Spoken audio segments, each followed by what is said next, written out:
ونستغفره ونؤمن به ونتوكل عليه ونعوذ بالله من شرور أنفسنا ومن سيئات أعمالنا من يهده الله فلا مضل له ومن يضلله فلا هادي له وأشهد أن لا إله إلا الله وحده لا شريك له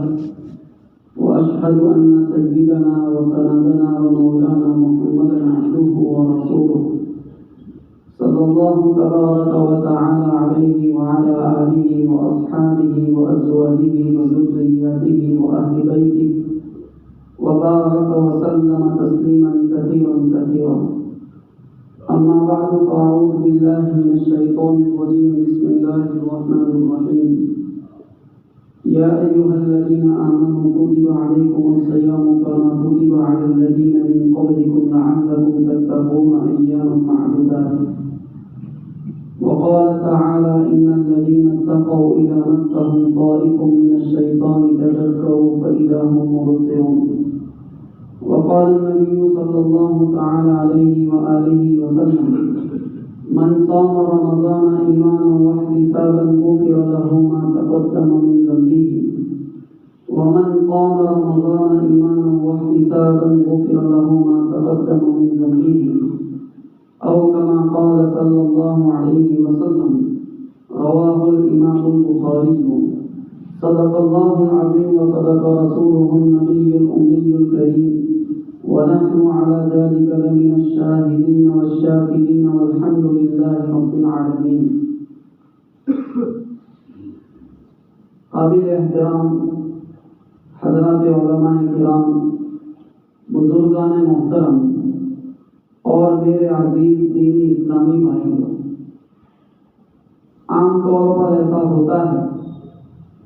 کہ ایک ہی میدان کے دو شہسوار اگر ہوتے ہیں، ایک ہی شعبے سے ایک ہی فیلڈ سے تعلق رکھنے والے دو شخص جو ہوتے ہیں وہ آپس میں ایک دوسرے کے فریق ہوتے ہیں، یعنی ایک دوسرے کے اگینسٹ ہوتے ہیں، ایک دوسرے کے مخالف ہوتے ہیں. ان میں ایک طرح کی کمپٹیشن اور اسپردا کا واتاورن ہر وقت بنا رہتا ہے. لیکن یہ جو دین ہے یا علم دین ہے اسے اللہ تبارک و تعالیٰ نے اتنا پرکشش بنایا ہے، اتنا نرالا بنایا ہے اور باقی تمام چیزوں کے مقابلے میں اسے اتنا علیحدہ اور انوکھا بنایا ہے کہ اس میدان کے لوگ آپس میں ایک دوسرے کے فریق اور کمپیٹیٹر نہیں، پرتیسپردھی نہیں، بلکہ وہ ایک دوسرے کے رفیق ہوتے ہیں. اس کا جیتا جاگتا نمونہ اس وقت ہم سب لوگ اس مجلس میں محسوس کر رہے تھے کہ ہمارے حضرت مفتی صاحب دامت برکاتہم العالیہ یہ اپنی عمر کے لحاظ سے، اپنی صلاحیتوں کے لحاظ سے اور اپنے علم کے لحاظ سے اس گنہگار کے لیے استاد کی حیثیت رکھتے ہیں. اور ہونا تو یہ چاہیے کہ یہ گنہگار ان کے سامنے ایک طالب علم بن کر بیٹھے اور حضرت کے علم سے استفادہ کریں، جنہیں اللہ تبارک و تعالیٰ نے ایک وقار عطا فرمایا ہے، طبیعت میں انتہائی سنجیدگی سے مالا مال فرمایا ہے، معاملہ فہم آدمی ہے. اور کسی بستی میں اس طرح کے علماء کا ہونا یقیناً اس بستی کے لیے سعادت کی بات ہے. اس بات کی نشانی ہے کہ جب تک ایسے علماء کسی بستی میں موجود ہوں تو اس بستی کے لوگوں کو اپنے فیوچر کے تعلق سے فکر مند ہونے کی ضرورت نہیں ہے.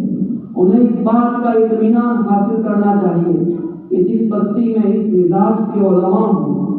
اس بستی کی نسلوں کا فیوچر سلامت ہے، ان کا مستقبل سرکشت ہاتھوں کے اندر ہے. اللہ تبارک و تعالیٰ حضرت مفتی صاحب کو اور اس گاؤں کے وہ تمام علماء کرام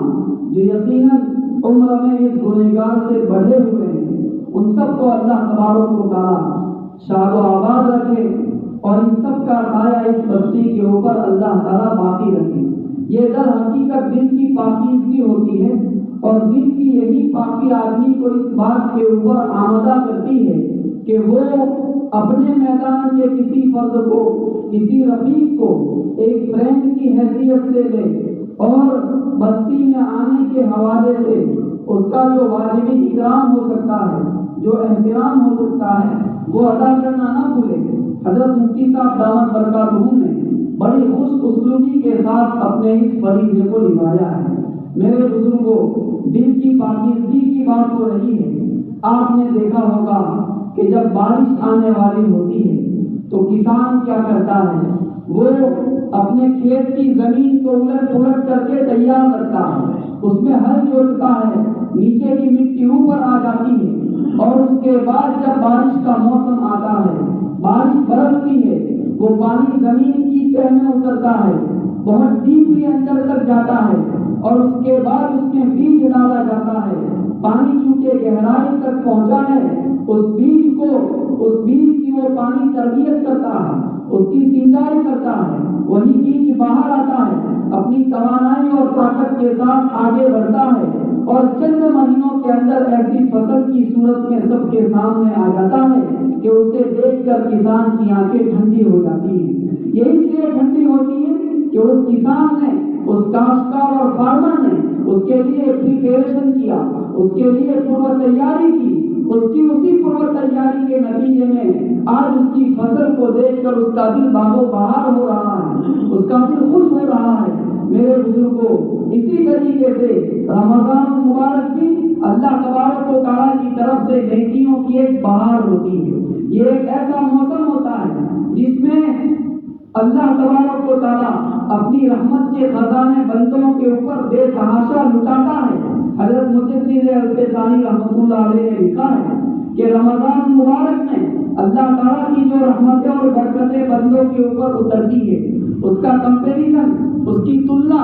اگر دوسرے مہینوں میں اترنے والی برکتوں سے کی جائے تو یہ سمندر اور قطرے کی نسبت بھی نہیں بنتی۔ یعنی رمضان میں اترنے والی رحمتوں کی حیثیت سمندر کی سی ہے۔ گویا کہ اگر کسی شخص نے رمضان مبارک کو مس کر دیا، اس اپرچونٹی کو اس نے گین نہیں کیا، اس سے کوئی فائدہ نہیں اٹھایا، اور رمضان اپنی بہاروں کے ساتھ اس کے سر سے غفلت کے عالم میں رخصت ہو گیا، وہ 11 مہینے اپنا سر زمین کے اوپر پٹکتا رہے، اس کی تلافی کے لیے اس کے بدل کے طور پر دوسری دینی ایکٹیویٹی کرتا رہے، اس کا ثواب اسے اپنی جگہ پر مل جائے گا، لیکن رمضان مبارک کی برکتوں کو وہ زندگی بھر کبھی دوسری مرتبہ اسی رمضان کی برکتوں کو جو اس کے سر سے رخصت ہو گیا وہ اسے اپنے دامن میں کبھی سمیٹ نہیں سکے گا۔ تو اس لیے حضور نبی اکرم صلی اللہ علیہ وسلم نے رجب کے مہینے سے، جبکہ رجب کا پہلا چاند شروع ہوتا ہے، اس وقت آپ صلی اللہ علیہ وسلم نے دعا فرمائی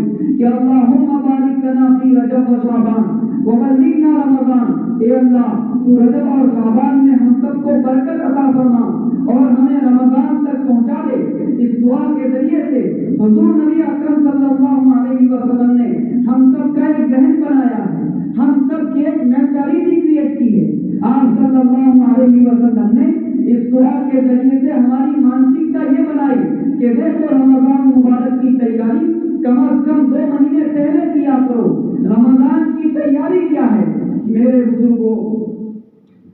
رمضان مبارک کی تیاری کا سب سے پہلا طریقہ یہ ہے کہ جیسے وہ کسان اپنی زمین کو بیج ڈالنے کے لیے پہلے سے ہموار کر کے رکھتا ہے، اسی طریقے سے رمضان آنے سے پہلے بندہ اپنے دل کی زمین کو رمضان کے لیے ہموار کر کے تیار کر کے رکھے۔ ہوتا یہ ہے 11 مہینوں کی زندگی اس نے گزاری ہے اور اس غفلت کے عالم میں گزاری ہے، اس سچویشن کے ساتھ گزاری ہے کہ گناہ اس کی طبیعت بن چکے ہیں۔ اللہ تبارک و تعالیٰ کی طرف پیٹ کر کے جینے کا اس نے مزاج پاس رکھا ہے، اور گناہ اس کی زندگی کی کوئی ٹیمپرری حالت نہیں بلکہ اس کا ویسن بن چکے ہیں جس کے بغیر اسے قرار نہیں آتا۔ کسی دن گناہ کرنے کا اگر موقع نہ ملے آدمی بے چین ہو جاتا ہے، تڑپ جاتا ہے۔ ایسے غفلت کے عالم میں اس کی زندگی گزر رہی ہے۔ وہ بندہ اگر بغیر توبہ کے رمضان مبارک میں داخل ہو گیا، اس نے اپنے وجود کو رمضان سے پہلے گناہوں سے پاک نہیں کیا اور اسی گندے استعمال کے ساتھ رمضان میں داخل ہو گیا، کہا جا سکتا ہے کہ اس بندے کا تو ابھی رمضان ہی شروع نہیں ہوا۔ اس لیے میرے دوستو، رمضان مبارک کی تیاری کا سب سے پہلا تقاضا ہم سے یہ ہے کہ ہم رمضان میں توبہ کے ساتھ داخل ہوں، گناہوں سے پاکی کی حالت میں داخل ہو۔ گناہ ہوتے ہیں، انبیاء علیہ السلام کے علاوہ تمام انسانوں سے ہو سکتے ہیں۔ نبی اکرم صلی اللہ علیہ وسلم نے ارشاد فرمایا، کل بنی آدم خطاء، ہر بندہ گنہگار ہے، لیکن میرے بزرگوں ایک مسلمان کی یہ شان ہوتی ہے، ایک مومن بندے کا سیوا، اس کی روش، اس کی عادت یہ ہوتی ہے کہ وہ غفلت کی بنا پر، کبھی شیطان کے جھانسے میں آ کر، کبھی نفس کے دباؤ میں الجھ کر وقتی طور پر تو کوئی گناہ کر لیتا ہے، لیکن وہ گناہوں کی زندگی پر مستقل کبھی راضی نہیں ہو سکتا۔ وہ گناہ کو اور گناہوں کی زندگی کو اپنی پرماننٹ کنڈیشن کبھی نہیں بنا سکتا۔ یہ اس کے مومنانہ مزاج کے خلاف ہے۔ قرآن کریم اپنے خاص متقی اور شہید بندوں کے بارے میں کہتا ہے، والذین اذا فعلوا فاحشۃ او ظلموا انفسهم، وہ ہمارے بندے جو کبھی غیبت سے کام کر گزرتے ہیں، بے حیائی کا کوئی کام کر گزرتے ہیں، یا اپنے آپ پر ظلم ڈالتے ہیں، ذکر اللہ، تو ان کو اللہ تبارک و تعالیٰ کی یاد آنے لگتی ہے، وہ اللہ کو یاد کرنے لگتے ہیں، یعنی اس گندگی کے اندر وہ مسلسل پڑے نہیں رہتے۔ آگے اسی آیت میں اللہ تبارک و تعالیٰ فرماتے ہیں، وَلَمْ يُصِرُّوا عَلَىٰ مَا فَعَلُوا وَهُمْ يَعْلَمُونَ، وہ جانتے بوجھتے اپنے ان گناہوں کے اوپر اصرار نہیں کرتے۔ اور اللہ تبارک و تعالیٰ بھی اپنے اس انداز کے بندوں کی گناہوں کی معافی کے وعدے کرتا ہے کہ إِنَّمَا التَّوْبَةُ عَلَى اللَّهِ لِلَّذِينَ يَعْمَلُونَ السُّوءَ بِجَهَالَةٍ، کہ اللہ تعالیٰ کے ذمے ان لوگوں کی توبہ قبول کرنا ہے جو کسی برائی کو کر گزرتے ہیں، بِجَهَالَةٍ، نادانی میں کر گزرتے ہیں، اور پھر اس کو اپنا ویسن نہیں بناتے، اسے اپنی عادت نہیں بناتے کہ گزشتہ کل میں نے اتنی بجے یہ گناہ کیا تھا، اب آج مجھے اسی وقت کا انتظار ہے کہ کب وہ رات کی گھڑی آئے، کب مجھے تنہائی ملے، اور کب میرا محبوب میرے راستے سے، میرے سامنے سے گزرے، اور پھر سے میری نگاہیں اس کی طرف اٹھتی چلی جائے، کب مجھے موقع ملے اور خدا نخواستہ کسی نامحرم کے ساتھ میں پھر سے عشق کے پیچ لڑانے لگوں، اس کے ساتھ گفتگو کرنے لگوں، اس کے ساتھ چیٹنگ کرنے لگوں۔ یہ گناہ کی جو پری پلاننگ ہوتی ہے، وہ آدمی کے دل کے فساد کی سب سے بڑی نشانی ہوتی ہے کہ یہ کیسے ہو سکتا ہے کہ ایک مومن بندہ ہو کر مسلسل اور مستقل پہلے سے گناہوں کی پلاننگ کرتا ہے۔ اللہ تبارک و تعالیٰ فرماتے ہیں کہ میں اپنے ایسے بندوں کی توبہ قبول کرتا ہوں جو جہالت کی وجہ سے، نادانی کی وجہ سے، انجانے میں کوئی گناہ کر گزرتے ہیں، لیکن اس کے بعد ان کی سچویشن کیا ہوتی ہے، ثم یتوبون من قریب، اور پھر وہ جلد ہی توبہ کر لیتے ہیں، اس پر آندھے منہ پڑے نہیں رہتے۔ میرے بزرگوں، بات یہ ہے کہ مزاج جب فاسد ہو جاتا ہے اور دل مستقل برباد ہو جاتا ہے، تو وہاں پہنچنے کے بعد یہ عالم کریٹ ہوتا ہے کہ بندے کو اسی گندگی کے اندر ہمیشہ رچے بچے رہنے میں مزہ آتا رہتا ہے۔ جیسا کہ مثال تو بہت ڈھونڈی ہے، لیکن سمجھانے کے لیے دینا کبھی مجبوری بن جاتی ہے کہ خنزیر جو ہوتا ہے، جسے سور کہا جاتا ہے، اس کو اگر یہ کہا جائے کہ ہم تمہیں کسی خوشبو کی دکان میں لے چلتے ہیں اور بہترین عطر خرید کر تمہارے بدن پر لگا دیتے ہیں اور تمہیں گفٹ کرتے ہیں، ہم تمہیں کسی مٹھائی کی دکان میں لے چلتے ہیں اور دنیا کی مہنگی سے مہنگی سویٹ تمہیں دلاتے ہیں، وہ یہ کہے گا کہ ان سب چیزوں کو جانے دو، تم تو مجھے یہ بتاؤ کہ پاخانہ کہاں ملتا ہے، تم تو مجھے وہ گندی نالی بتاؤ جس کے اندر منہ ڈالے بغیر مجھے چین نہیں آتا، مجھے قرار نہیں آتا۔ ہم دیکھتے ہیں کہ وہ اسی دنیا کو اور انہی گندی نالیوں کو، اسی پیشاب پاخانے کی جگہوں کو اپنی مستقل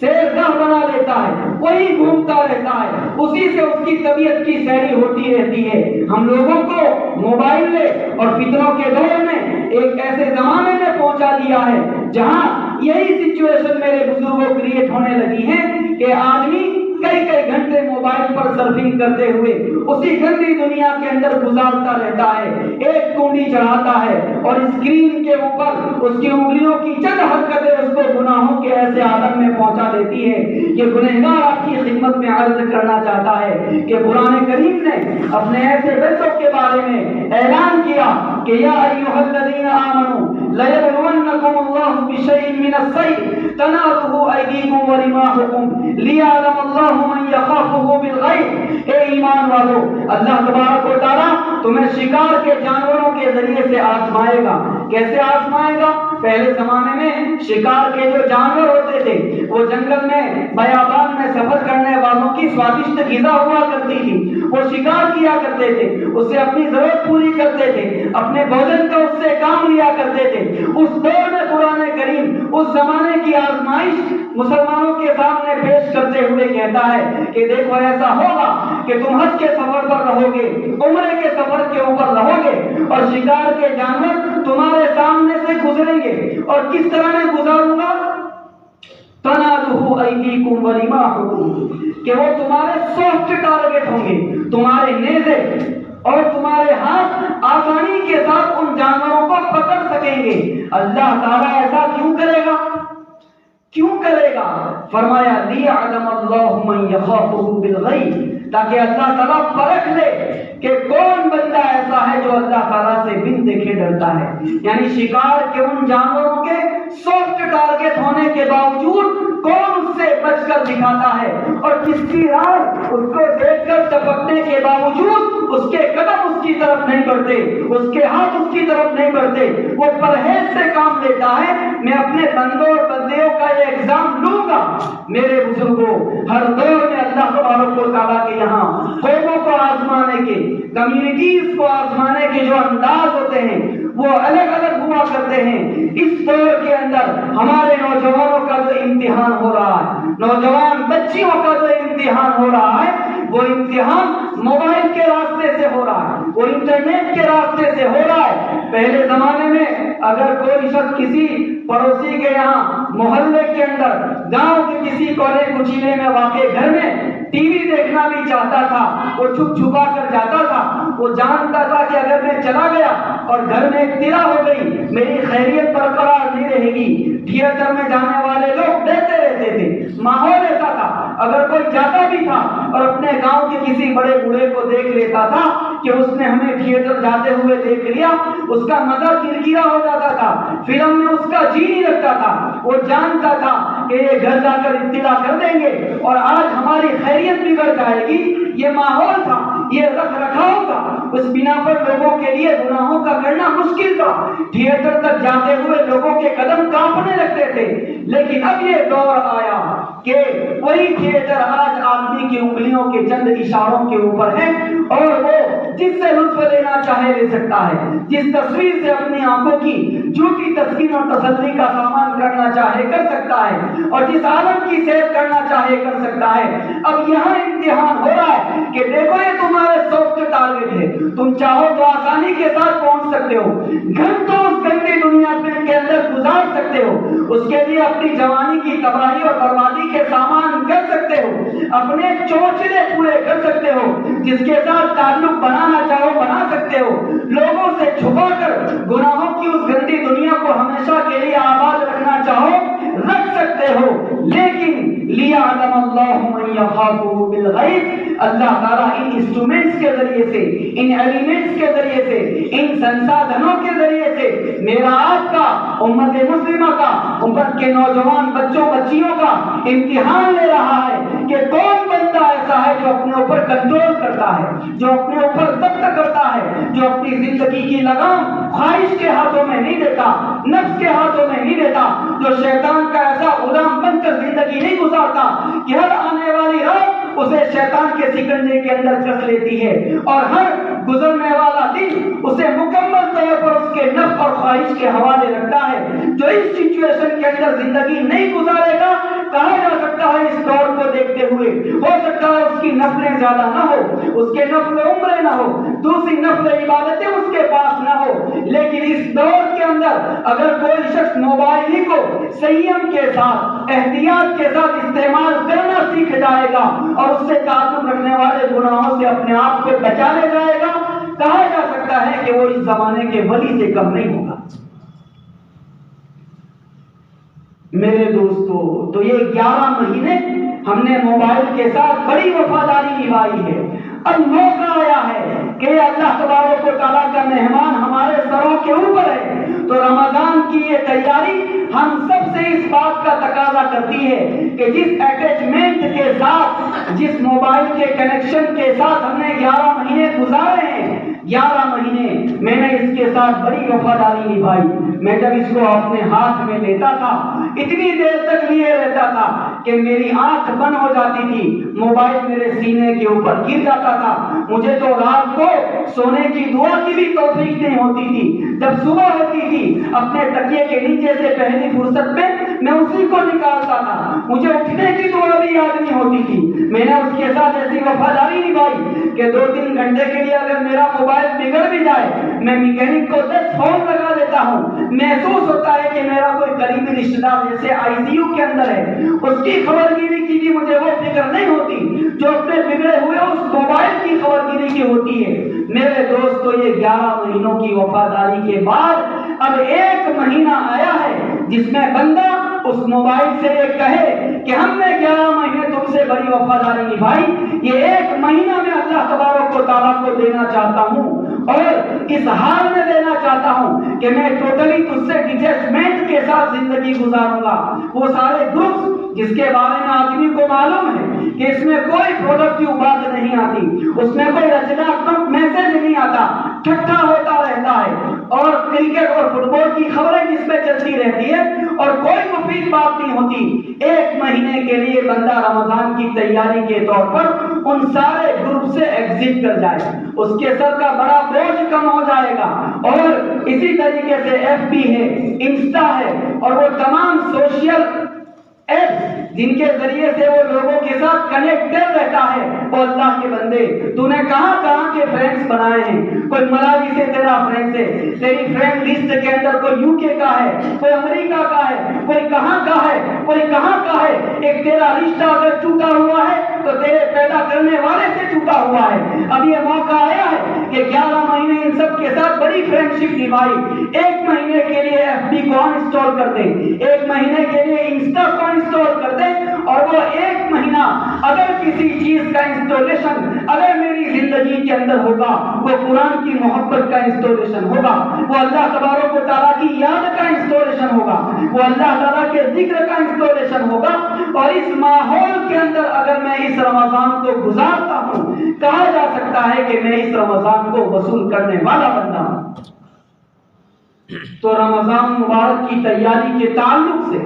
جو سب سے پہلا پیغام آپ کی خدمت میں عرض کرنا مقصود ہے وہ یہ ہے کہ رمضان مبارک میں ہم سب توبہ کے ساتھ داخل ہوں، پاکیزہ دل کے ساتھ داخل ہوں، کیونکہ جب تک دل پاک نہیں ہوگا اور گناہوں سے لکھڑا رہے گا، رمضان کی رحمتیں اس کے اوپر اثر انداز نہیں ہو سکے گی، اور اس کی تیاری پہلے سے کرنی پڑے گی۔ اس لیے کہ ہم جانتے ہیں کہ بچہ جب بائسیکل چلاتا ہے تو وہ زور سے پیڈل لگاتا رہتا ہے، اور اس کے بعد وہ پیڈل چھوڑ بھی دے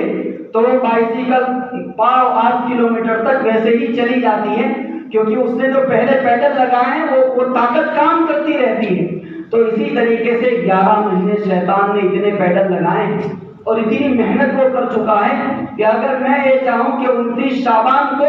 یہ میں بریک لگاؤں تو 29 شعبان کو بریک نہیں لگ سکے گی۔ وہ شیطان کی 11 مہینے کی محنت کنٹینیوسلی کام کرتی رہے گی، اور اسی لیے شیطان تو رمضان کے اندر قید ہو جاتا ہے، لیکن اس کے باوجود میری زبان رمضان مبارک میں محفوظ نہیں رہتی۔ میرا حرام کھانے کا مزاج رمضان میں بھی ختم ہونے کا نام نہیں لیتا، اور رمضان میں بھی میری طبیعت مسجد کی طرف چلتی نہیں ہے۔ یہ دل کا کیسا فساد ہے، یہ دل کا کیسا بگاڑ ہے، تو اس کے لیے بریک ابھی سے لگانی پڑے گی۔ روزانہ اگر میں 20 گناہ کرتا ہوں، روزانہ 2 کو کم کرتا جاؤں، اور رمضان آنے تک اس حال میں رمضان کا چاند دیکھوں کہ گناہوں کا کوئی دھبا میرے وجود پر، میرے دل کے اوپر باقی نہ رہا ہو، تب جا کر رمضان مبارک کی رحمتیں میرے دل کے اندر اثر کرے گی، میری زندگی کے اندر ایک انقلاب پیدا کرے گی۔ میرے بزرگوں، رمضان مبارک کی تیاری کا دوسرا بڑا عنوان یہ ہے کہ رمضان کی جو سب سے بڑی عبادت ہے، جس کے نتیجے میں رمضان اور بے رمضان دونوں الگ ہوتے ہیں، وہ میرے دوستوں روزے کی عبادت ہے۔ پہلے ایسا ہوتا تھا کہ کہیں کسی لڑکے کا رشتہ لڑکی والوں کے یہاں جاتا تھا یا الٹا ہوتا تھا تو اس بات کی تو تحقیق کی جاتی تھی کہ لڑکا نماز پڑھتا ہے یا نہیں، لیکن اس کی چھان بین نہیں کی جاتی تھی کہ لڑکا روزہ رکھتا ہے یا نہیں۔ اور اس کی وجہ بڑی حد تک یہ تھی کہ نماز کے چھوڑنے والے تو مل جاتے ہیں، لیکن روزے کے بارے میں بزرگوں نے پہلے سے ایک ایسا ٹرینڈ بنا رکھا تھا، ایک ٹریڈیشن چلا آتا تھا کہ روزے کے چھوڑنے والے ڈھونڈنے سے بھی نہیں ملتے تھے۔ لیکن بعد میں یہ گھٹکا آیا، الگ الگ طرح کے ویسن آئے، اور اسی طریقے سے ایسی ایکٹیویٹیز آدمی کی زندگی کا حصہ بن گئی کہ آدمی روز کما کر روز کھانے والا ہے، اور اس طرح کے کام کاج وجود میں آ گئے تو اس کے نتیجے میں اب روزے کے چھوڑنے والے بھی ہر بستی کے اندر اچھی خاصی تعداد میں ہونے لگے۔ ایسے لوگوں سے جب روزہ رکھنے کو کہا جاتا ہے تو ایک بیچارے تو وہ لوگ ہیں جو یہ کہتے ہیں کہ ہم سے کوئی دوسری عبادت کروا لو، لیکن روزہ رکھنا ہمارے بس کی بات نہیں ہے۔ یہ کتنا خطرناک سینٹنس ہے۔ وہ اللہ کے بندے، قرآن کریم میں اللہ تبارک و تعالیٰ اعلان کرتے ہیں کہ لا یکلف اللہ نفسا الا وسعها، اللہ تعالیٰ کسی بندے کو اس کی طاقت سے زیادہ پابند نہیں کرتے، اور یہ بندہ یہ کہتا ہے کہ تم مجھ سے کوئی دوسری عبادت کروا لو، روزہ رکھنا میرے بس کی بات نہیں ہے۔ ہٹا کٹا نوجوان ہونے کے باوجود یہ کامنٹ نکالتا ہے تو گویا وہ انڈائریکٹلی اللہ تبارک و تعالیٰ کے اوپر آبجیکشن اٹھاتا ہے، اعتراض کرتا ہے، ٹپڑی کرتا ہے کہ یا اللہ تو نے ہم پر ایسی عبادت فرض کی ہے کہ نعوذ باللہ جس کے سہارنے کی ہمارے اندر طاقت نہیں ہے۔ اگر کوئی ایسا کہتا ہے تو اس کے تو ایمان کے نعرے پڑ جائیں گے۔ بندہ اگر روزہ نہ رکھے تو کم از کم اپنے آپ کو گنہگار تو سمجھے، لیکن جتائی کرنا اور یہ کہنا کہ بھائی روزہ رکھنا ہمارے بس کی بات نہیں ہے، اور یہاں تک کے جملے ہم نے تو سنے ہیں کہ گھر میں اناج ہوتے ہوئے بھوکا کون مرے۔ اب یہ کتنا خطرناک سینٹنس۔ تو وہ لوگ جو ویسنی ہیں، تمباکو کا استعمال کرتے ہیں اور اس بہانے سے روزے نہیں رکھتے ہیں، ان کی خدمت میں یہ بات عرض کرنی ہے کہ دیکھیں اسی دنیا کے اندر ایسے ایسے ملک پائے جاتے ہیں کہ کہیں 18 گھنٹے کا روزہ، کہیں 19 گھنٹے کا روزہ، لیکن ان ملکوں کے اندر کاروباری لوگ اور اسی طریقے سے اسکول کالج جانے والے لڑکے اور لڑکیاں اپنی اسٹڈی کو ساتھ، اپنے کاروبار کے ساتھ، اپنے جاب کے ساتھ 19 گھنٹے کے روزے نبھاتے ہیں۔ کم از کم جس ملک میں ہم زندگی گزار رہے ہیں اس ملک میں 19 گھنٹے کا روزہ نہیں ہے، ہمارا جو روزہ ہے وہ بہت تو 14 گھنٹے سے زیادہ آگے نہیں بڑھتا۔ تو اس لیے تھوڑی سی ہمت کریں، اللہ تبارک و تعالیٰ طاقت دے ہی دے گا۔ ہمارے یہاں 2 نوجوان تھے جنہوں نے بالغ ہونے کے بعد زندگی میں کبھی روزہ نہیں رکھا تھا۔ ان کی تشکیل ہو گئی، تیار بھی ہو گئے، 4 مہینے جماعت میں جانے کے لیے روانہ ہوئے، اور اسی بیچ رمضان آ رہا تھا۔ انہوں نے امیر صاحب سے شرط لگائی کہ ہم نے زندگی میں کبھی روزہ نہیں رکھا، تو اب ہم آپ کے ساتھ چلتے ہیں، لیکن اس شرط پر چلتے ہیں کہ ہم رمضان کے روزے نہیں رکھیں گے۔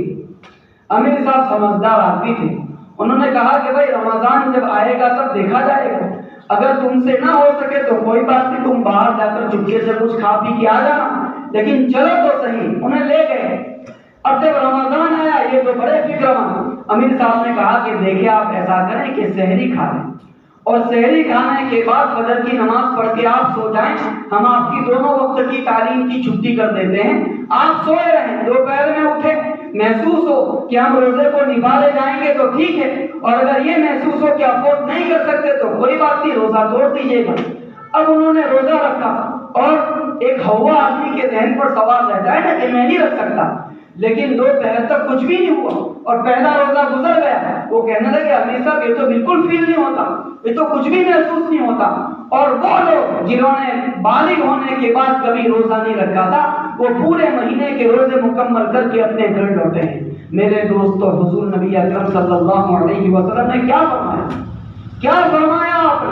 آپ نے فرمایا کہ ان فی السحور برکۃ،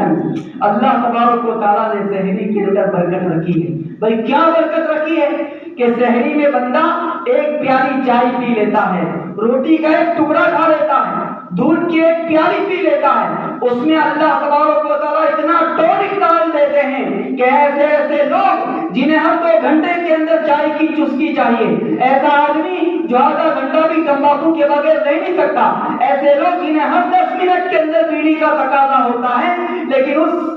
چائے کی پیالی میں وہ ٹونک پرووائڈ کر دیا جاتا ہے کہ 14 گھنٹے گزر جاتے ہیں، آدمی کو کسی چیز کا تقاضا نہیں ہوتا۔ یہ طاقت کہاں سے آتی ہے؟ یہ طاقت حضور نبی اکرم صلی اللہ علیہ وسلم کی اس روایت سے آتی ہے۔ آپ نے فرمایا ان فی السحور برکتن، اللہ تبارک و تعالیٰ نے سحری میں برکت رکھی۔ اس لیے ان نوجوانوں تک یہ پیغام پہنچانے کی ضرورت ہے کہ اللہ کے بندو ہمت تو کرو، میدان میں تو آئیں۔ حضور نبی اکرم صلی اللہ علیہ وسلم کی یہ حدیث پاک تمہیں سہارا دینے کے لیے بےتاب ہے۔ دوسرا عذر روزہ نہ رکھنے کے حوالے سے یہ بیان کیا جاتا ہے کہ بہت سے لوگ روز کما کر روز کھانے والے لوگ ہوتے ہیں، لیبر کا کام کرتے ہیں، وہ کہتے ہیں کہ یہ کمانا ہمارے ساتھ روزانہ کا لگا ہوا ہے، اور ہم اسٹرگل ایسا کرتے ہیں کہ اگر روزہ رکھے تو محنت نہیں کر سکتے، اور اگر محنت کرنا چھوڑے تو شام کو ہمارا چولہا کیسے چلے گا، بچوں کو کیا کھلائیں گے۔ یہ عذر ان کی طرف سے پیش کیا جاتا ہے۔ ایسے تمام لوگوں کو حضور نبی اکرم صلی اللہ علیہ وسلم نے سولوشن بتایا۔ سولوشن آپ نے کیا بتایا؟ آپ صلی اللہ علیہ وسلم نے اس کی تیاری اس دعا کے ذریعے سے بتائی کہ دیکھو رجب کے پہلے چاند سے رمضان مبارک کی تیاری کرو۔ تیاری کیسے کریں؟ کہ جو آدمی محنت مزدوری کرتا ہے، کوئی رکشہ چلاتا ہے، ٹھیلا کھینچتا ہے، ایسے لوگ یہ کریں کہ رجب اور شعبان کے اندر محنت زیادہ کریں۔ میں 8 گھنٹے رکشہ چلاتا ہوں، میں 12 گھنٹے روزانہ رکشہ چلاؤں گا 2 مہینے تک۔ میں 8 گھنٹے جاب کرتا ہوں، 2 مہینے اوور ٹائم کروں گا۔ میں ایک بزنس کرتا ہوں، محنت مشقت اس میں اٹھاتا ہوں، اس میں 2 گھنٹے زیادہ محنت کروں گا، اور 2 مہینے کا ٹارگٹ بنا کر اتنی محنت کروں گا کہ میں رمضان مبارک کو گھر رہ کر روزے کے ساتھ گزار سکوں۔ بندہ حسن نیت کے ساتھ اگر یہ کرے گا، اللہ تبارک و تعالیٰ اتنی برکت دے ہی دیں گے کہ آدمی روزے کے ساتھ رمضان گزار سکے گا۔ اور اگر کوئی شخص یہ بھی نہیں کر سکتا تو آدمی قرض لیتا ہے، اپنی بیٹی کی شادی کے لیے قرض لیتا ہے، اور بیٹے کی فیس کے لیے قرض لیتا ہے، اسپتال میں کسی کے آپریشن کے لیے قرض لیتا ہے، اور 50 اس کے سماجی جھمیلے ہوتے ہیں جس کے لیے فوری طور پر قرض لینے کے لیے آمادہ ہو جاتا ہے۔ تو وہ آدمی لاسٹ سٹیج میں یہ کر لے کہ رمضان مبارک کے لیے کسی سے قرض ہی لے لے، لیکن بغیر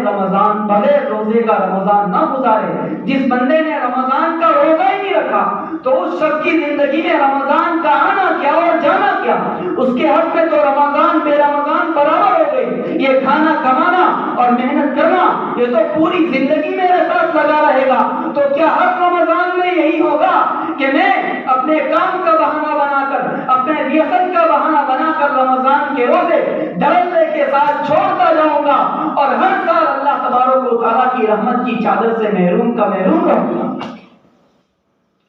اس لیے اس روست سچویشن کو اپنی زندگی کے لیے کبھی گوارا نہ کریں، ہمت کریں، اللہ تبارک و تعالیٰ حوصلہ دیں گے اور روزوں کو نبھانے کی طاقت فراہم کریں گے۔ رمضان مبارک کی تیاری کا تیسرا پہلو میرے دوستو یہ ہے، حضرت تھانوی رحمۃ اللہ علیہ نے بڑی پیاری بات لکھی ہے۔ حضرت فرماتے ہیں کہ مجھے رمضان مبارک کی برکت 2 چیزوں سے حاصل ہو جاتی ہے، ایک تو روزے سے اور نمبر 2 تراویح سے۔ باقی فرماتے ہیں کہ 11 مہینے میرے جو معمولات ہوتے ہیں، میرا جو نتیہ کرم ہوتا ہے وہ رمضان مبارک میں ایز اٹ از رہتا ہے، اس میں کوئی فرق واقع نہیں ہوتا۔ رمضان کی برکت مجھے ان 2 چیزوں سے حاصل ہو جاتی ہے، روزے سے اور تراویح سے۔ میرے دوستوں میں آپ کی خدمت میں کیا عرض کروں کہ تراویح کے ذریعے سے کیا جاتا ہے۔ بندہ 11 مہینے کمانے کی دنیا میں رہا ہے، غفلت کی دنیا میں رہا ہے، گناہوں کے حوالے رہا ہے۔ اللہ تبارک و تعالیٰ یہ چاہتے ہیں کہ رمضان مبارک میں سورہ فاتحہ سے لے کر سورہ ناس تک کا قرآن اس کے دل کے اوپر دستک دیا جائے، اس کے کان کے راستے سے اس کے دل سے گزارا جائے، اور ایک پیوریفیکیشن پروسیس ہے جس سے بندے کو تراویح کے اندر گزارا جاتا ہے کہ آیتوں کے ذریعے سے اس کے دل کی صفائی کا سامان کیا جاتا ہے، یہ اس کے روح کی غذا ہے۔ 11 مہینے اس نے کیا کیا؟ 11 مہینے وہ اپنے جسم کی ترقی کے اندر، اس کی سہولتیں، اس کی ضرورتیں پورا کرنے کے اندر مشغول رہا ہے، اور وہ سب زمین سے تعلق رکھنے والی چیزیں ہیں کیونکہ بدن بھی زمین سے آیا ہے، لیکن ایک اللہ تعالیٰ کی روح ہے جس میں اللہ تعالیٰ نے اپنی نسبت رکھی ہے، جس واسطے سے بندے کو اللہ تعالیٰ کی معرفت، اس کا تعلق حاصل ہوتا ہے۔ وہ چونکہ آسمانوں سے آئی ہے، اوپر سے آئی ہے، وہ 11 مہینے تک دبی کچلی رہتی ہے اور جسم اس کے اوپر سوار رہتا ہے، جسمانی تقاضے اس کے اوپر سوار رہتے ہیں۔ یہ 1 مہینہ اللہ تعالیٰ نے ایسا رکھا کہ اس میں جسم کے تقاضوں کو دبا دیا، کھانے پینے سے روک دیا، اور دوسری طرف روح کی تقویت کا، اس کو پاور پہنچانے کا یہ سامان کیا کہ روح کی جو غذا ہے جو قرآن کریم کی شکل میں ہے اس کو اس کے دل سے گزارا جاتا ہے تاکہ اس کی روح مضبوط ہو۔ تو میرے دوستو، رمضان مبارک میں قرآن کریم کے ذریعے سے بندے کے دل پر دستک دے کر اس کے دل کو پیوریفائڈ کیا جاتا ہے، ایک فلٹریشن پروسیس سے گزارا جاتا ہے۔ لیکن میری بدقسمتی کی بات ہے، میری محرومی کی بات ہے کہ رمضان میں ماحول کے دباؤ میں پہلے دن آ جاتا ہوں، دوسرے دن آ جاتا ہوں، تیسرے دن آ جاتا ہوں، لیکن چوتھے دن سے میں دیکھتا ہوں کہ میری ہمت جواب دینے لگتی ہے، صفحے چھٹنے لگتی ہے، اور چھٹے 7ویں دن جب دیکھا جاتا ہے تو وہی 2-3 صفحے مسجد میں رہتی ہیں، اور اس کے علاوہ کوئی کسی کونے میں موبائل لے کر اپنی دنیا میں گم ہے، کوئی گپ شپ میں لگا ہے، کوئی باہر شور مچا رہا ہے، کچھ کسی اور عالم کے اندر ہے۔ میرے دوستوں، میں آپ کی خدمت میں کیا عرض کروں کہ ایک دور تھا کہ مشرکین مکہ پر جب قرآن کریم پیش کیا جاتا تھا وہ کہتے تھے کہ لا تسمعوا لهذا القرآن والغوا فيه لعلكم تغلبون، کہ اس قرآن کریم کو نہ سننا، اور جہاں کہیں یہ پڑھا جائے وہاں شور مچانا۔ اتہاس کبھی کبھی اپنے آپ کو دہراتا ہے، کیریکٹر بدل جاتے ہیں، چارتر بدل جاتے ہیں، لوگ تبدیل ہو جاتے ہیں، تاریخ وہی رہتی ہے۔ آج یہ 14 صدیوں کے بعد یہ مسجد میں یہاں قرآن کریم کی تراویح ہو رہی، قرآن پڑھا جا رہا ہے، دلوں کے اوپر دستک دے رہا ہے، دل دھل رہے ہیں، رحمتیں چھن چھن کے برس رہی ہیں، لوگ اس رحمتوں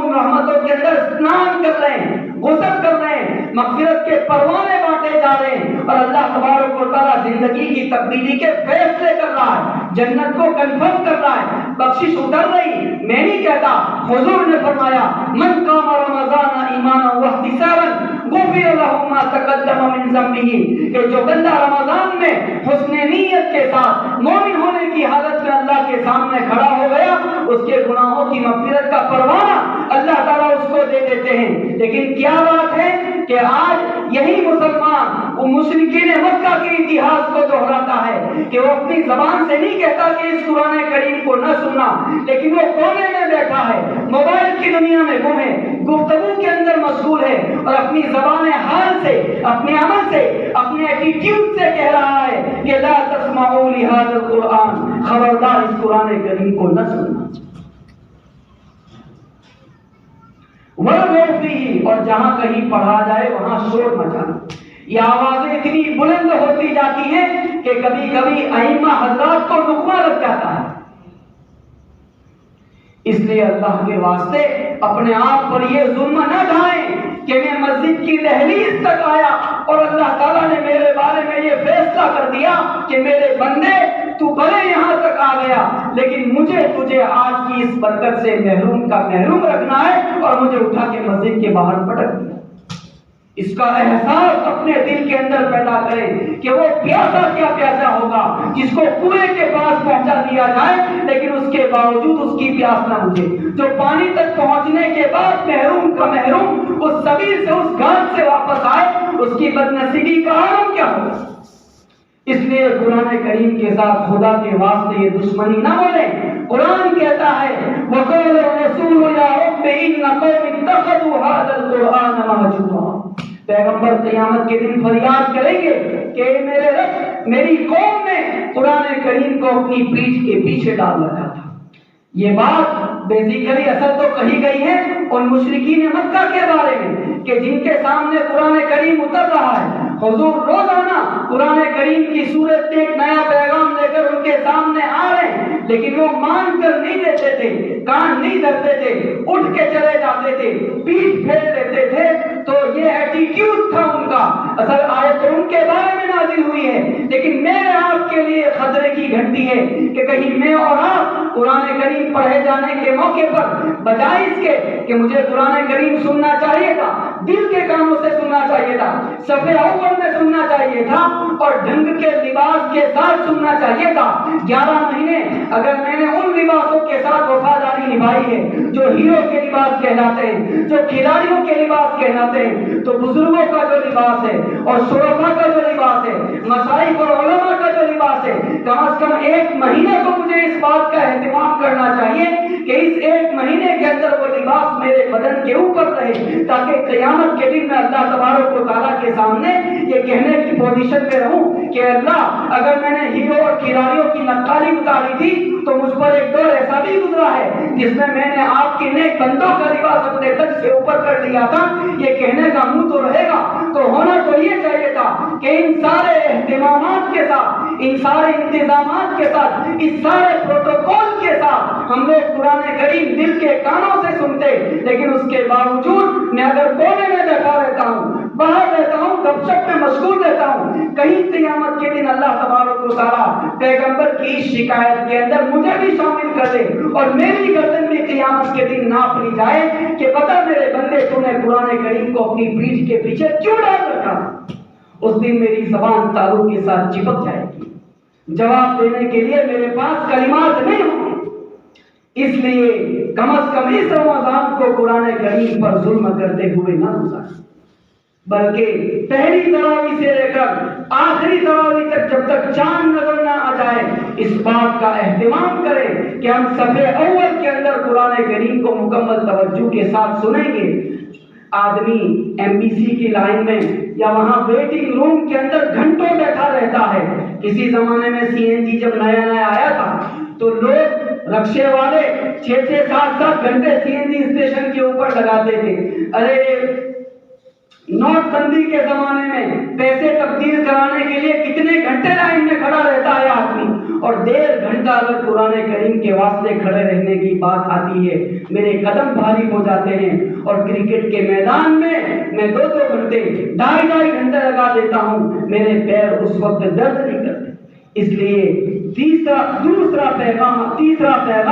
رمضان کے تعلق سے آپ کی خدمت میں یہ عرض کرنا ہے کہ رمضان میں قرآن کریم کے ساتھ خدا کے واسطے بے وفائی نہ کریں۔ سال بھر کبھی میں نے فجر کے بعد سورہ یاسین نہیں پڑھی، چلے رمضان میں پڑھ لوں۔ سال بھر مغرب کے بعد کبھی میں نے سورہ واقعہ نہیں پڑھی، چلے رمضان میں تو ایسا نہ ہو۔ عشاء کے بعد کبھی میں نے سورہ ملک نہیں پڑھی، سورہ سجدہ نہیں پڑھی۔ یہ میری وہ صورتیں ہیں جو قبر میں میرے عذاب کو دور کرتی ہے، میرے لیے جنت کا راستہ آسان کرتی ہے، میرے فقر و فاقے کے مسائل کو حل کرتی ہے، میری ہر امید کو، میری ہر جائز تمنا کو پورا کرنے کی ضمانت سورہ یاسین دیتی ہے۔ 11 مہینے میں نہیں کر سکا اپنی بلا سے، لیکن کم از کم رمضان کا مہینہ تو اس غفلت کے ساتھ نہ جائے۔ حضرت مولانا ابرار احمد دہلوی صاحب رحمۃ اللہ علیہ فرماتے ہیں کہ جس کا جمعہ ڈھنگ سے گزرتا ہے اس کا پورا ہفتہ ڈھنگ کا ہو جاتا ہے، اور جس کا رمضان اچھا گزرتا ہے وہ رمضان اس کے پورے سال کے لیے کسوٹی بن جاتا ہے، اور پورا سال اسی انداز کا گزرتا ہے۔ اور حضرت آگے یہ کہتے تھے کہ جس کا حج اچھا ہو جاتا ہے وہ اس کی پوری زندگی کے لیے ماپدنڈ اور کسوٹی بن کر اس کی پوری زندگی کو سنوار دیتا ہے۔ تو رمضان ہمارے باقی 11 مہینوں کے لیے کسوٹی ہے۔ رمضان میں اگر میں نے اہتمام کیا، اللہ کی ذات سے امید ہے کہ 11 مہینے اس کی توفیق ہو جائے گی۔ میرے دوستو، رمضان مبارک کے تعلق سے چوتھی بات آپ کی خدمت میں یہ عرض کرنی ہے کہ رمضان مبارک کا جو مہینہ ہے وہ اللہ تبارک و تعالیٰ کی بارگاہ سے مانگنے کا مہینہ ہے۔ آدمی کتنی پریشانیوں سے الجھا رہتا ہے اور کیا کیا اس کے مسائل ہوتے ہیں جو سولو ہونے کا نام نہیں لیتے۔ اور کہاں کہاں آدمی سفارشیں کرتا ہے، بھلاوٹ کرتا ہے، کس کس طرح کی خاک چھانتا ہے اور دستک دیتا ہے، لیکن اس دروازے کو بھول جاتا ہے جو سورس آف پاور ہے، جہاں سے فیصلے اللہ تبارک و تعالیٰ اتارتا ہے، اس در کو بھول جاتا ہے۔ اس دنیا میں ایک دور ایسا گزرا ہے کہ آرڈینری آدمی، عام آدمی اگر اپنی ضرورت اپنے پیدا کرنے والے تک پہنچانا چاہتا، اپنے خالق و مالک کی بارگاہ میں اپنی کوئی ریکویسٹ رجسٹر کروانا چاہتا، تو اس کو اس دھرم کے وڑاؤں کی طرف سے، بڑوں کی طرف سے یہ جواب ملتا تھا کہ تمہارا خدا تو بہت دور ہے۔ یہود یہ کہتے تھے، نصرانی عیسائی پادری یہ کہتے تھے کہ تمہارا خدا تو بہت دور ہے، بہت دور ہے، خدا تک تم نہیں پہنچ سکتے، تم اپنی ریکویسٹ وہاں پہنچا بھی نہیں سکتے، جب تک کہ تم ہم کو میڈیٹر نہیں بناؤ گے، جب تک کہ تم ہم کو ہماری جیبیں نہیں بھرو گے، ہمیں جب تک حلوے مانڈے نہیں کھلاؤ گے، تب تک تمہاری درخواست اللہ تعالیٰ کی بارگاہ میں پہنچنے والی نہیں ہے۔ غریب فقیر عام آدمی بیچارہ کڑ کے رہ جاتا تھا کہ یا اللہ میں اپنا دکھڑا اس ہستی کے پاس کیسے پہنچاؤں، اس تک میری رسائی کیسے ہو۔ حضور نبی اکرم صلی اللہ علیہ وسلم کا احسان ہے کہ آپ دنیا میں تشریف لائے اور آپ کی زبان مبارک سے ایک انقلابی اعلان کرایا گیا کہ وَإِذَا سَأَلَكَ عِبَادِي عَنِّي فَإِنِّي قَرِيبٌ، جب بھی میرے بندے میرے بارے میں پوچھیں تو آپ کہیں کہ فَإِنِّي قَرِيبٌ، میں تو بالکل قریب ہوں، اجیب دعوت الداعی اذا دعان، میں ہر پکارنے والے کی پکار کو قبول کرتا ہوں جب بھی وہ مجھے پکارے۔ یہ ایک ریولیوشنری اعلان ہے، ایک پریورتن پیدا کرنے والا اعلان ہے کہ اس کے ذریعے سے حضور نبی اکرم صلی اللہ علیہ وسلم نے بالکل گرے پڑے آدمی کا ہاتھ تھاما اور اس کو اللہ تبارک و تعالیٰ کی بارگاہ میں لے جا کے کھڑا کر دیا کہ مانگو کیا مانگتے ہو، تمہارا کون سا پرابلم ہے جو سول ہونے کا نام نہیں لیتا، روزی کا مسئلہ ہے، بیٹے بیٹی کی شادی کا مسئلہ ہے، جاب کا مسئلہ ہے، گھریلو جھگڑے کا مسئلہ ہے، اور کسی غلط مقدمے کے اندر پھنسا دیے گئے ہوں، سر کے اوپر قرض کا دباؤ ہے، اس کا بوجھ ہے۔ ارے بتاؤ، دنیا مانگنے سے ناراض ہوتی ہے، لیکن حضور نے فرمایا من لم یسأل اللہ یغضب علیہ، جو اللہ تعالیٰ سے نہیں مانگتا اللہ تعالیٰ اس سے ناراض ہوتے ہیں۔ ترمذی شریف کی روایت ہے، حضور نبی اکرم صلی اللہ علیہ وسلم نے ارشاد فرمایا من فتح له منکم باب الدعاء فتحت له ابواب الرحمہ، جس کے لیے دعا کے دروازے کھول دیے گئے، اس کے لیے رحمت کے دروازے کھول دیے گئے۔ اس کا اپوزٹ میننگ یہ نکلتا ہے کہ خدا نہ خواستہ اگر مجھے مانگنے کی توفیق نہیں ہوتی تو میرے لیے ڈرنے کا موقع ہے کہ کہیں ایسا تو نہیں کہ اللہ تبارک و تعالیٰ نے مجھے اپنی رحمت سے محروم کرنے کا فیصلہ کر دیا۔ کتنے لوگ ہیں کہ ان سے اگر پوچھا جاتا ہے کہ بتائیں آپ نے آخری مرتبہ 10 منٹ یکسوئی کے ساتھ تنہائی میں اللہ تعالیٰ سے کب مانگا تھا، وہ ان کو یاد نہیں ہوتا۔ یہ جواب ملتا ہے کہ پچھلی رمضان میں امام صاحب نے جب لمبی دعا کرائی تھی ہم نے تو اسی وقت ہاتھ اٹھائے تھے، اس کے بعد یہ پورا سال گزر چکا ہے، ہمیں یاد نہیں پڑتا کہ ہم نے 10 منٹ کبھی تنہائی میں اللہ تعالیٰ سے ہاتھ اٹھا کر مانگا۔ یہ کیسی بہلوئی ہے۔ اس لیے اس رمضان مبارک کے مہینے کو مانگنے کا مہینہ بنائیں، لسٹ بنائیں اس کی کہ میرے اتنے پرابلمز ہیں جو کئی سالوں سے حل نہیں ہو رہے ہیں، اور پھر اس کے ساتھ رمضان میں داخل ہوں، ڈٹ کے مانگے، اللہ تبارک و تعالیٰ کے سامنے الہا و زاری سے مانگے۔ اس کو اللہ پسند فرماتے ہیں۔ یہ الگ بات ہے کہ اس نے ہر بندے کی دعا کو قبول کرنے کے لیے خود اس بندے کی مصلحت کو دیکھتے ہوئے ایک خاص وقت ڈیسائیڈ کر رکھا ہے، وہ الگ بات ہے، وہ تو مجھ سے غیب کے اندر ہے، وہ تو پردے کے اندر ہے، لیکن میں اپنی طرف سے مانگنے کے اندر کوئی کوتاہی نہیں کروں گا۔ اگر میں لسٹنگ کرتا ہوں، اہتمام سے مانگتا ہوں، مانگنے کے لیے تنہائیاں تلاش کرتا ہوں، اور تنہائیاں میرے دوستو اس لیے بھی اس مہینے میں تلاش کرنی ضروری ہے کہ دیکھیں 11 مہینے ہو سکتا ہے کہ ہمارے بہت سے نوجوان ایسے ہوں جنہوں نے اپنے مہینوں کی کئی تنہائیاں گناہوں کے اندر گزاری ہوں، تو اب یہ موقع ہے کہ آدمی ان ساری گناہوں کی تنہائیوں کو ان تنہائیوں کے ذریعے سے کاؤنٹر کر سکتا ہے۔ ابن قیم رحمۃ اللہ علیہ نے لکھا ہے کہ جو بندہ تنہائیوں کے گناہ کا عادی ہو جاتا ہے، اس کا وقار، اس کا احترام اللہ تعالیٰ لوگوں کے دلوں سے رخصت کر دیتے ہیں۔ نسائی شریف کی روایت ہے قیامت کے دن لوگ لائے جائیں اور بڑے بڑے اعمال کے ساتھ آئیں گے، لیکن اس کے باوجود ان کے لیے جہنم میں لے جانے کا فیصلہ کیا جائے گا۔ لوگ پوچھیں گے کہ یہ تو بڑے بڑے اعمال کے ساتھ آئے ہیں، جواب دیا جائے گا اذا خلوا بمحارم اللہ تعالی انتہبوہ، کہ وہ لوگ ہیں کہ سب کے سامنے یقیناً ان کے کئی اعمال ہیں اور نیک اعمال ہیں، لیکن بات یہ تھی کہ جب بھی ان کو تنہائی ملتی تھی موقع پر چوکا لگانے سے یہ لوگ چوکتے نہیں تھے، اور ان کے بارے میں جہنم کے فیصلے ہوں گے تو وہ تنہائیاں اور گناہوں کی تنہائیاں جو رجسٹر ہو چکی ہے وہ پتھر کی لکیر بن چکی، اب اللہ تعالیٰ کی بارگاہ میں اس کے تعلق سے معافی مانگے بغیر میرے لیے کوئی چارہ نہیں رہ گیا، یا سزا بھگتے بغیر میرے لیے کوئی چارہ نہیں رہ گیا۔ ان سارے گناہوں کی تنہائیوں کو کاؤنٹر کرنے کے لیے یہ رمضان کا مہینہ آیا ہے کہ جتنی گناہوں کی تنہائیوں کی لذت میں نے 11 مہینے لی ہے، اتنی ہی اللہ تعالیٰ کے ذکر، اس کے استغفار، اس کی یاد میں ڈوب جانا، اس کے خیال میں ڈوب جانا، اس کی کتاب کی تلاوت کو تنہائیوں کے اندر کرنا، اس کے ذریعے سے میں ان ساری تنہائیوں کا بدل کر سکتا ہوں۔ حضور نبی اکرم صلی اللہ علیہ وسلم نے ایسے بندے کو کہاں پہنچا دیا؟ فرمایا رجل ذکر اللہ خالیا ففاضت عیناہ، ایسا بندہ جس نے تنہائی میں اللہ تعالیٰ کو یاد کیا اور اس کی آنکھیں بہ گئی، اس بندے کو اللہ تبارک و تعالیٰ اپنے عرش کا سایہ نصیب فرمائے۔ اس لیے ان ساری تنہائیوں کا بدل ان تنہائیوں کے ذریعے سے کریں اور ٹوٹ کر مانگے، ڈوب کر مانگے۔ بہت سارے لوگ ایسے ہوتے ہیں، بہت ساری ہماری بہنیں ایسی ہوتی ہیں کہ وہ 5 منٹ مانگتی ہیں، اس کے بعد پتہ نہیں چلتا کہ اب کیا مانگا جائے، چونکہ مانگنے کا مزاج پہلے سے بنایا نہیں ہے۔ تو ان کے لیے آسان طریقہ یہ ہے کہ دیکھیں حضور نبی اکرم صلی اللہ علیہ وسلم نے انسانی ضرورتوں کا جیسا پرتیندھتو اللہ تعالیٰ کی بارگاہ میں کیا ہے، جس طرح حضور نے انسانی ضرورتوں کو ریپریزنٹ کیا ہے، دنیا کا کوئی شخص نہیں کر سکتا۔ اس لیے آپ صلی اللہ علیہ وسلم نے ہم سب کے لیے ضروری اور مطلوبہ تمام چیزیں اللہ تعالیٰ سے مانگ لی ہیں۔ اس لیے اگر ہم خود مانگنا نہیں جانتے تو اس کے لیے 2 کتابیں ہیں، ایک مولا علی قاری رحمۃ اللہ علیہ کی الحزب الاعظم ہے جو گجراتی لپی میں بھی چھپی ہوئی ہے، اور دوسری حضرت تھانوی رحمۃ اللہ علیہ کی مناجات مقبول ہے۔ ان دونوں کتابوں کے اندر آپ صلی اللہ علیہ وسلم کی مانگی ہوئی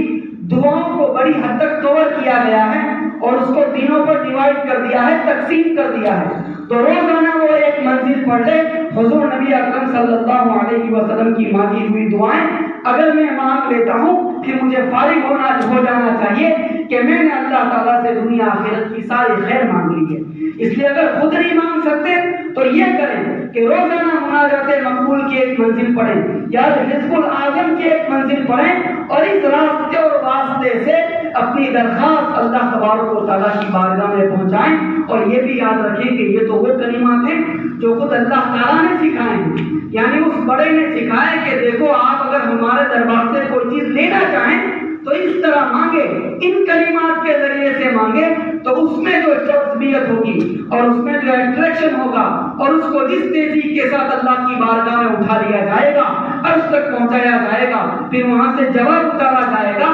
ظاہر ہے کہ وہ شان ہمارے اپنے کلمات کے اندر نہیں ہو سکتی۔ اس لیے روزانہ اس بات کا اہتمام کریں کہ ان 2 کتابوں میں سے کسی ایک کتاب کو مضبوطی سے پکڑ لیں اور اس سے دعائیں مانگیں۔ 5ویں بات جو آپ کی خدمت میں عرض کرنی ہے، وقت بڑی تیزی کے ساتھ گزر رہا ہے اور ساری باتوں کو شاید کور بھی نہ کیا جا سکے، لیکن آپ جس توجہ کے ساتھ سن رہے ہیں اس سے میرا حوصلہ بڑھ رہا ہے۔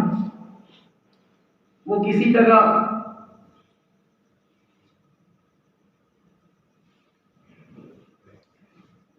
کبھی سمیلن ہو رہا تھا، مشاعرہ ہو رہا تھا، تو ایک شاعر صاحب اپنی شاعری سنانے کے لیے اسٹیج پر آئے۔ اب وہ جو شاعری غزل پیش کر رہے تھے تو اتفاق سے اس غزل کا ہر دوسرا مصرع، اس کی ہر دوسری پنکتی یہ جاگتے رہو کے اوپر ختم ہوتی تھی۔ کس پر ختم ہوتی تھی بھائی؟ جاگتے رہو۔ تو انہوں نے غزل پوری کی، پوری غزل کا ہر دوسرا مصرع جاگتے رہو پر ختم ہوتا ہے۔ وہ غزل سنا کے بیٹھنے لگے تو ایک صاحب کونے سے کھڑے ہوئے کہنے لگے کہ حضرت شاعر صاحب آپ نے کیا غضب کی غزل پیش کی ہے، ایک مرتبہ اور پیش کرتے مقرر ارشاد۔ شاعر صاحب نے یہ سوچا کہ میری غزل بہت پسند کی گئی، وہ پھر سے مائکروفون کے سامنے آ گئے اور پھر سے وہی غزل دہرا دی جس کا ہر دوسرا مصرع جاگتے رہو پر ختم ہوتا تھا۔ تو ابھی سنا کر پھر بیٹھنے لگے، ایک اور صاحب کھڑے ہو کر شاعر صاحب غضب کر دیا، بس آپ نے تو پورا مشاعرہ لوٹ لیا، ایک مرتبہ پلیز اسے اور پیش کر دیں۔ شاعر صاحب پھر خوش ہو گئے، پھر آئے، پھر پوری غزل سنا دی جاگتے رہو۔ تو چوتھی مرتبہ جب بیٹھنے لگے تو ایک اور صاحب کھڑے ہوئے، تو اب شاعر صاحب کو شک ہو گیا، انہوں نے کہا کہ بھئی کیا بات ہے کہ یہ غزل آپ لوگوں کو کچھ زیادہ ہی پسند آ گئی ہے۔ تو ایک بھولے بھالے سمجھدار آدمی تھے، انہوں نے کھڑے ہو کر بڑی معصومیت کے ساتھ کہا کہ شاعر صاحب اصل میں بات یہ ہے کہ آپ کی اس غزل کا ہر دوسرا مصرع جاگتے رہو پر ختم ہوتا ہے، اور اتفاق سے جس سوسائٹی کے اندر یہ کوی سمیلن ہو رہا ہے اس کا چوکیدار چھٹی کے اوپر گیا ہوا ہے۔ تو خیر جاگتے رہو سے ان کا کام بن جاتا تھا، لیکن انشاءاللہ آپ تو جاگ ہی رہے، مجھے اس طرح کی کوئی غزل سنانے کی ضرورت نہیں پڑے گی۔ میں تو آپ کی خدمت میں یہ عرض کرنے جا رہا تھا کہ رمضان مبارک کے تعلق سے جو 5ویں بات ہے وہ یہ کہ حضور نبی اکرم صلی اللہ علیہ وسلم کے بارے میں کہا گیا کہ کان اجود من الريح المرسلۃ، نبی اکرم صلی اللہ علیہ وسلم تیز چلنے والی ہوا سے بھی زیادہ رمضان مبارک کے اندر سخاوت فرمایا کرتے تھے۔ حالانکہ حضور کی 11 مہینوں کی سخاوت وہ کوئی معمولی تو نہیں تھی، بحرین سے مال آتا ہے، مسجد نبوی میں سامنے ڈھیر لگتا ہے اور ظہر کی نماز کا وقت نہیں آتا، اس سے پہلے وہ ڈھیر حضور تقسیم کر کے فارغ ہو جاتے ہیں۔ ایک صاحب آتے ہیں، اپنی ضرورت کی درخواست کرتے ہیں، آپ صلی اللہ علیہ وسلم اسے کہتے ہیں کہ 2 پہاڑیوں کے بیچ میرا ریوڑ چل رہا ہے، بکریاں چل رہی، جاؤ وہ سارا ریوڑ تمہارا ہے۔ مسلم شریف کی روایت ہے، وہ خوش ہو جاتا ہے، ریوڑ لے کر اپنی قوم کے پاس جاتا ہے اور کہتا ہے کہ لوگوں مسلمان ہو جاؤ، میں تو ایسے پیغمبر کے پاس سے لوٹا ہوں کہ جو فقر و فاقہ سے ڈرتا ہی نہیں ہے۔ شاعر کو یہ کہنا پڑا کہ ما قال لا الا فی التشہد، کہ حضور نبی اکرم صلی اللہ علیہ وسلم کی زبان مبارک سے کسی سوال کے جواب میں، کسی ضرورت کے جواب میں کبھی لا یعنی نہیں کا لفظ نہیں نکلا۔ تو 11 مہینے آپ کی یہ شان تھی، لیکن اس کے باوجود آپ صلی اللہ علیہ وسلم کے بارے میں یہ کہا گیا کہ حضور رمضان میں اپنی سخاوت کو اور زیادہ تیز کر دیا کرتے تھے۔ تو یہ خرچ کرنے کا مہینہ ہے، خرچ کرنے کا سب سے بڑا عنوان اس مہینے کے اندر زکوٰۃ ہے کہ اگر اللہ تبارک و تعالیٰ نے مجھے مال دیا ہے اور وہ نصاب کو پہنچتا ہے، میں اپنا کچا چٹھا کسی مفتی کے سامنے پیش کروں۔ اللہ تبارک و تعالیٰ نے آپ کے گاؤں کو بڑے قابل علماء عطا فرمائے ہیں جو آپ کی رہنمائی کر سکتے ہیں، ان سے آپ رہنمائی لے سکتے ہیں، ان کے سامنے اپنا کچا چٹھا پیش کریں کہ آپ بتائیں کہ مجھ پر زکوٰۃ واجب ہوتی ہے یا نہیں ہوتی۔ کہیں ایسا تو نہیں ہے کہ میں اس مال کے اوپر سانپ بن کر بیٹھ رہا ہوں اور اس میں دوسروں کا حصہ نہیں نکالتا۔ کیسی ڈانٹ پڑائی قرآن کریم نے، والذین یکنزون الذهب والفضة ولا ينفقونها في سبيل الله، جو لوگ سونے چاندی کو جمع کر کر کے رکھتے ہیں اور اسے اللہ تعالیٰ کے راستے میں خرچ نہیں کرتے، فبشرهم بعذاب الیم، ان کو دکھ دینے والے عذاب کی خوشخبری سنا دو۔ وہ عذاب کیسا ہوگا، کس دن ہوگا؟ یوم یحمى علیہا فی نار جہنم، جس دن اس کے مال کو جہنم کی آگ میں ٹپایا جائے گا، فتقوى بها جباہهم، پھر اس کے ذریعے سے ان کی پیشانیوں کو داغا جائے گا، وجنوبهم، ان کے پہلوؤں کو داغا جائے گا، وظہورهم، ان کی پشتوں کو داغا جائے گا۔ کیوں اسپیسیفک انہی چیزوں پر داغ کیوں لگائے جا رہے ہیں؟ ہوتا یہ ہے کہ جب کوئی سائل آتا ہے، ضرورت مند آتا ہے اور جینوین آدمی ہے، کسی مدرسے کا سفیر آتا ہے اور جینوین مدرسے سے تعلق رکھنے والا ہے، اس کو دیکھ کر سب سے پہلے میری پیشانی کے اوپر بل پڑتا تھا، میری پیشانی کے تیور بدلتے تھے۔ اور زیادہ آدمی ناراض ہوتا ہے، اپنا پہلو دکھاتا ہے، یوں مڑ جاتا ہے، اور زیادہ ناراض ہوتا ہے تو اپنی پشت پھیر کر گھر میں چلا جاتا ہے، اس مانگنے والے کو اپنی پشت دکھاتا ہے۔ اللہ تبارک و تعالیٰ فرمائیں گے کہ میرے بندے، مال میرا دیا ہوا تھا، یہ تجھ پر میرا فضل تھا، میں چاہتا تو منظر بدل سکتا تھا،